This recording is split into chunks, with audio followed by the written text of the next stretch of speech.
Bonjour à tous et bienvenue pour cette vidéo dans laquelle nous allons expliquer ce qu'est une expérience aléatoire à deux épreuves et comment traiter un problème qui fait face à cette situation.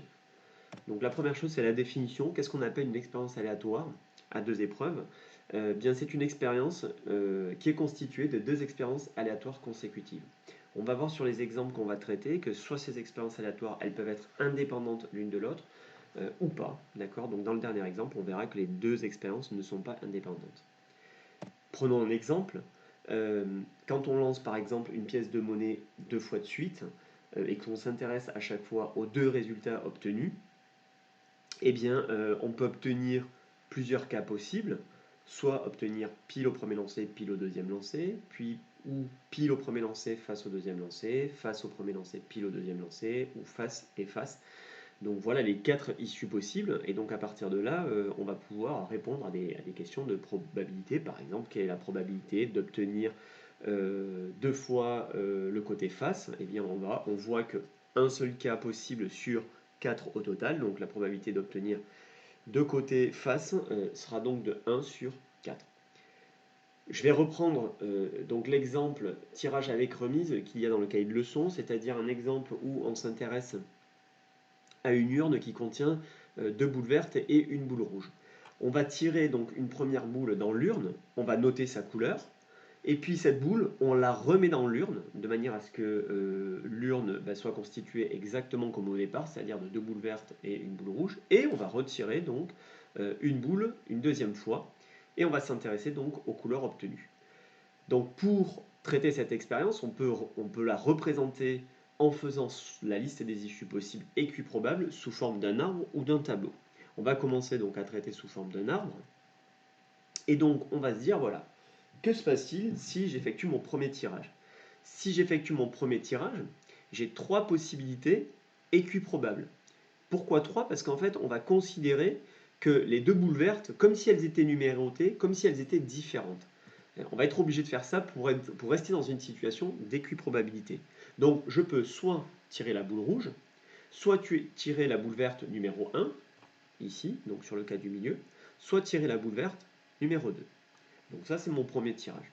Une fois mon premier tirage effectué, la boule que j'ai tirée, je la remets dans l'urne. Et donc, si j'ai tiré ma boule rouge, ça ne va rien changer pour la suite du deuxième tirage. J'aurai comme possibilité, encore une fois, soit de tirer au deuxième tirage une nouvelle fois une boule rouge, ou la boule verte numéro 1, ou la boule verte numéro 2. Si j'ai tiré la boule verte numéro 1, eh bien j'aurai la possibilité au deuxième tirage de tirer soit la boule rouge, soit la boule verte numéro 1, soit la boule verte numéro 2, ainsi de suite. Donc on voit que au final, on a 9 cas équiprobables possibles à la fin de mes deux tirages.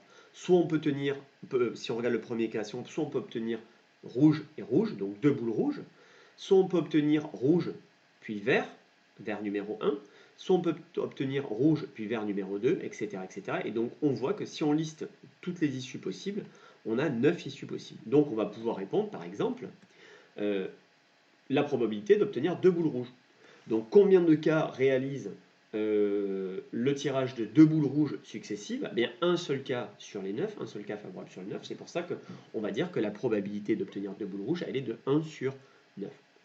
On peut se poser exactement la question du même type, mais cette fois-ci, quelle est la probabilité d'obtenir deux boules vertes? Alors dans quel cas j'obtiens deux boules vertes? Eh bien sur ces trois premiers cas, c'est exclu. Par contre, ici, on a bien boule verte numéro 1 plus boule verte numéro 2, donc ça fait bien deux boules vertes. Boule verte numéro 1 et boule verte numéro 2, donc deux boules vertes.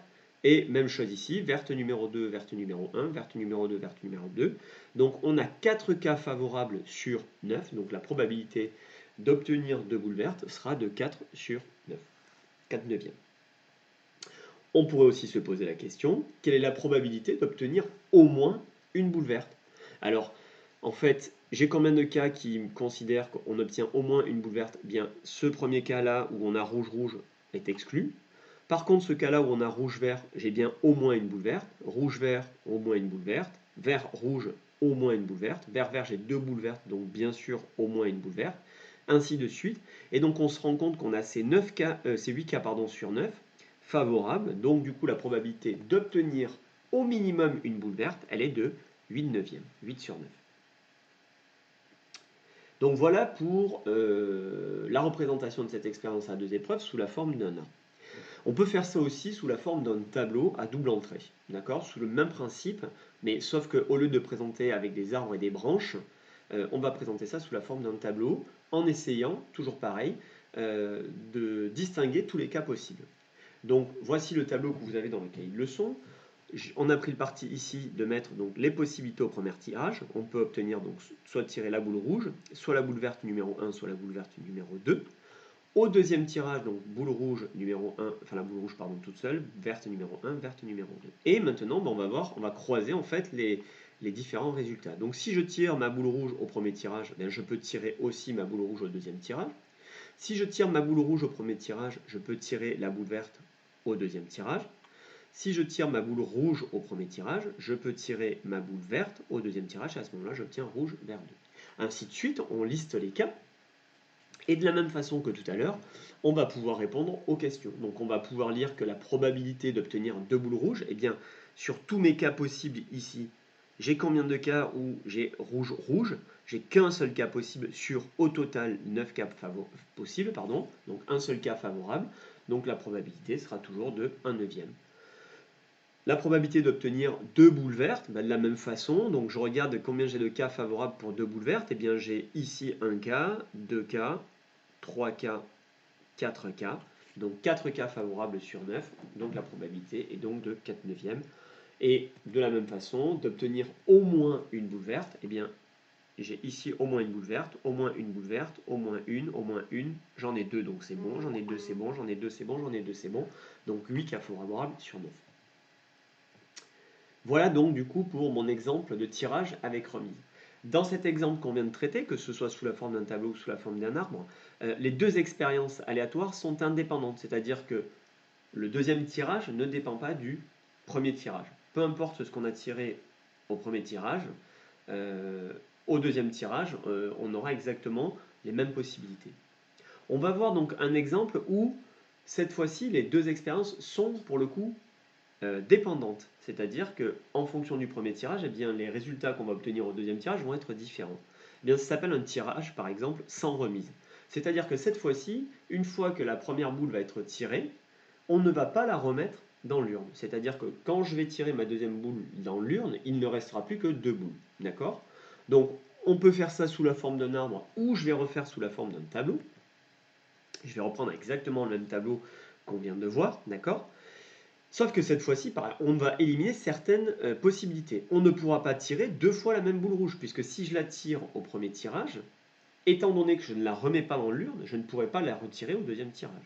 Même chose pour la boule verte numéro 1. Si je la tire au premier tirage et que je ne la remets pas dans l'urne, je ne pourrai pas la tirer au deuxième tirage. Je ne pourrai tirer que soit la boule verte numéro 2, soit la boule rouge.